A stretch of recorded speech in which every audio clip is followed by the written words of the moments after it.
O mga kababayan, umpisahan muna natin dahil po ang sinasabi ng mga DDS ang sinasabi ng mga DDS ay pinaiyak daw po ni Marcoleta si Senadora Risa Ontiveros, mga bossing. Tingnan ho natin kung talagang totoo nga ba yung sinasabi ng mga DDS. Baka division lang yan. Dito muna tayo, mga kababayan. Kasi ang sinasabi po ni Senadora Risa Ontiveros dito, mga bossing, bakit hindi natin hintayin? No? Bakit hindi natin hintayin yung motion for reconsideration para dito?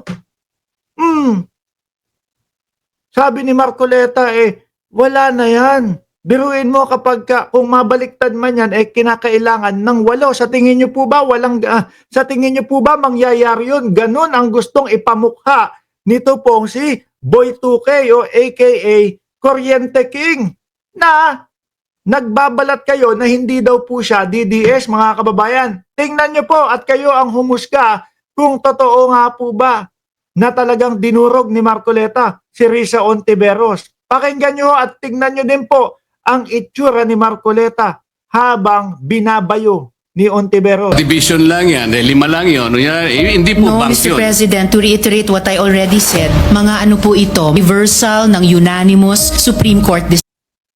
Sandali lang ho Dito naniniwala ako, mga bossing, yung mga taga-Net 25 paulit-ulit. No? Hindi marunong umintindi. No? Kahit ilang beses mong ulitin sa kanila yung ipinapaliwanag mo, kabobohan pa din ang paiiralin, mga bossing. Kagaya nung nung sinasabi ni Marcoleta na ang pinakamatalino nilang reporter ay yung si L. Eden Santos, mag-aala Eden Santos din tong si Marcoleta ho dito, mga boss. Tingnan nyo panoorin. Baka division lang yan. 5 lang yun. Hindi po No, bank Mr. yun. President, to reiterate what I already said, mga ano po ito, reversal ng unanimous Supreme Court decision that in fact, the Supreme Court has reversed a unanimous decision in a lot of instances before. And Yan, nangyari.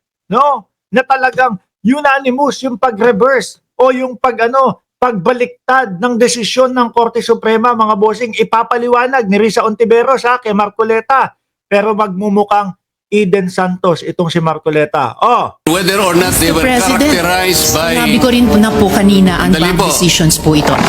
It has happened before. So yung ganitong klaseng milagro na hinahanap, posibleng mangyari din po dito sa kasong pinag-uusapan natin. League of Cities of the Ito na yung paliwanag, mga bossing.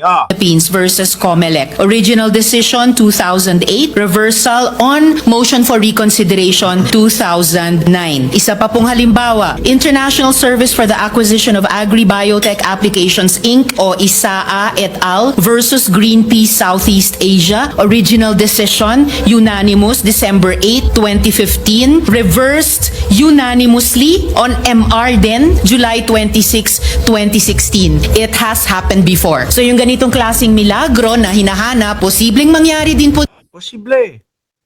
Ang sinasabi na lang naman po nung iba, mga kababayan, yung 5 senador ho, mga kababayan, ang sinasabi na, hintayin natin.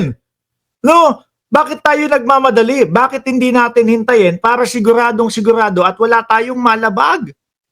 Hintayin lang. Ganun lang kasimple. Dito sa kasong pinag-uusapan natin. May I know from the good senator if these decisions are bank decisions? Yes, Mr. Kasi President, po, baka division lang yan. 5 lang yun. Hindi po No, bank Mr. yun. President, to reiterate what I already said, mga ano po ito, reversal ng unanimous Supreme Court Reversal ng unanimous Supreme Court decision at naipaliwanag na po sa umpisa yon.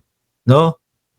Si Marcoleta, sabi ko nga ho sa inyo, parang ang mga taga-Net 25 kasamang itong si Marcoleta ay mga makukulit. decision. Yes, but I am Sa asking for dalawang qualification, halimbawang Mr. President, ibinigay ko whether po these are bank on decisions MR. or decisions by a division, and whether or not they Mr. were President, characterized by... Ang kulit, ano? Talagang ipipilit yung kanya Hindi eh. ko rin na po kanina ang Sandali bank po. decisions po. Para itong yung pinag-uusapan natin kaninang operative facts, kanina simple lang yung tanong eh.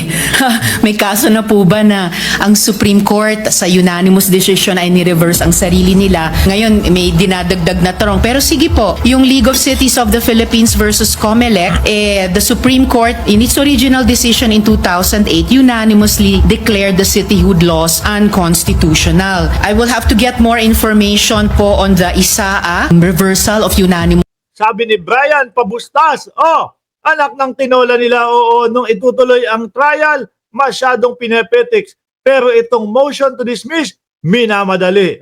decision. Pero malinaw na mga sagot na po ito dun sa original na tanong. So the original assertion na hindi po natin alam kung na-reverse na ng Supreme Court ang sarili nila sa original na unanimous decision has fallen by the wayside. Kasi the Supreme Court, as I said already earlier, has reversed a unanimous decision en banc in a lot of instances before. Yun lamang naman po. So nangyayari ho mga kababayan. Kaya yung sinasabi ni Marcoleta, nako imposible, 8 kailangan mo para mabaliktad yan, etc. etc. Pero nangyayari ho mga kababayan. Yun naman pala eh.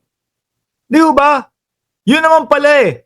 Alam na nila na imposibleng mabaliktad. O bakit hindi na lang hinintay? Bakit ito minadali pa talaga ho?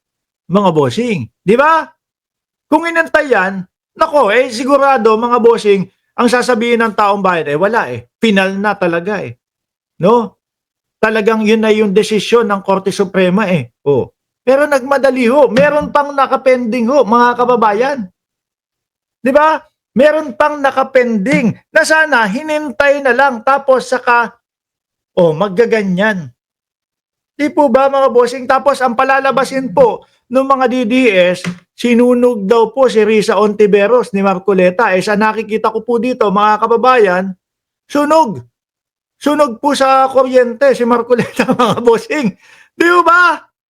Sunog na sunog ho mga kababayan. At talagang alam nyo ho mga bossing, nakakalungkot po. Pero yung iba sa mga senador natin, pagka hindi po na sasagot yung mga katanungan, ang ginagawa ho nila mga boss, pipilosopohin na lang po. Mamaya ipapakita ko sa inyo, kagaya po nung pamimiloso po ni Marcoleta, mga bossing, no? Actually, kasunod na ito yung kay Tito Soto at kay Marcoleta, mga bossing. Kinoriente, sabi ni Chay Chair. Asan ba yung kay Soto? Ito, mga bossing. Soto, hindi ko kasi nailagay lahat dito dahil nagmamadali ho tayo. According to the privileged speech of Ito naman po yung pagtindig ni Senador Tito Soto, mga bossing. Sabi ni Brian Pabustan, pag di masagot ng katalinuhan, ad hominem ang gagawin.